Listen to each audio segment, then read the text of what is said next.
ഓം നമ ശിവായ. ഒരു വീട് പണിയുടെ അവസാനം എല്ലാവരെയും കുഴയ്ക്കുന്നൊരു പ്രശ്നമാണ് ഈ പടികളുടെ എണ്ണം. അത് ഇരട്ട സംഖ്യ വേണോ ഒറ്റ സംഖ്യ വേണോ എന്നത് ഇന്നും പലർക്കും സംശയമാണ്. എന്തിനേറെ പറയുന്നു, വർഷങ്ങളായി വീട് പണി നടത്തുന്ന മേശന്മാർക്ക് പോലും ഈ അവസരത്തിൽ ഒന്ന് കുഴയാറുണ്ട്. പ്രധാന പ്രശ്നം ലാൻഡിംഗ്, അതായത് പടികളിൽ നിന്നും സിറ്റ് ഔട്ടിലേക്കോ അല്ലെങ്കിൽ വീടിനകത്തേക്കോ കയറുമ്പോൾ നാം പാദം വയ്ക്കുന്ന സ്ഥലം. ഈ സ്ഥലം ഇതിൽ ഈ കണക്കിൽ ഉൾപ്പെടുമോ എന്നുള്ളതാണ്. എന്താണ് വാസ്തുവിദ്യ പ്രകാരം ഇതിൻ്റെ വിവക്ഷ എന്ന് നോക്കാം. എല്ലാവരും ഉപയോഗിച്ചു വരുന്ന ഒരു ചെറിയ ഉപായമാണ് ലാഭം നഷ്ടം എന്നിവ തിരിച്ച് എണ്ണി നോക്കുക എന്നുള്ളത്. അതായത് ആദ്യം കാല് വയ്ക്കുന്നത് ലാഭം, അടുത്ത കാല് വയ്ക്കുന്നത് നഷ്ടം.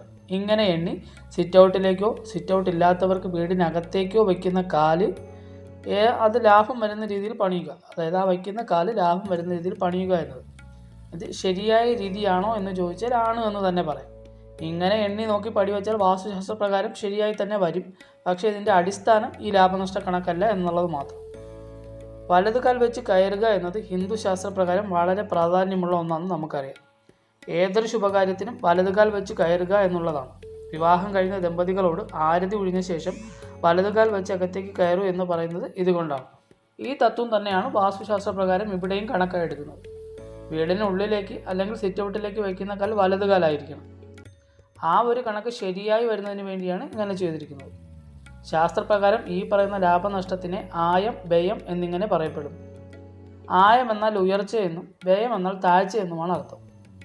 ഉയർച്ചയെ ലാഭമെന്നും താഴ്ചയെ നഷ്ടമെന്നും കണക്കാക്കി ആരോ എപ്പോഴോ പടച്ചു വിട്ടതാണ് ഈ ലാഭനഷ്ട കണക്ക്. പടികൾ വയ്ക്കുമ്പോൾ നാം ഇത്രമാത്രം ശ്രദ്ധിക്കേണ്ടതേ ഉള്ളൂ. പടികളുടെ എണ്ണം ഇരട്ട സംഖ്യ ആയിരിക്കണം. സിറ്റ് ഔട്ടിൻ്റെ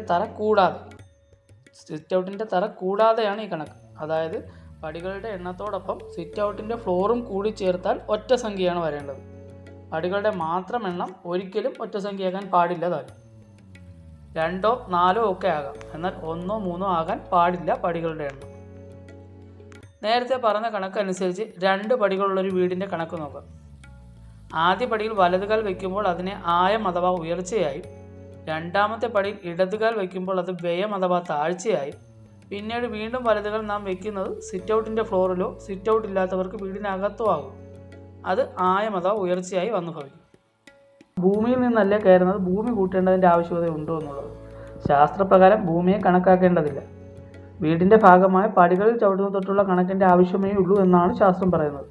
ശ്രദ്ധിക്കേണ്ട കാര്യം ഇത്രയേ ഉള്ളൂ, പടിയായി മാത്രം നാം കെട്ടേണ്ടത് ഇരട്ട സംഖ്യ ആയിരിക്കണം. ഒറ്റ സംഖ്യ വരാൻ പാടില്ല എന്നതാണ് ശാസ്ത്രം.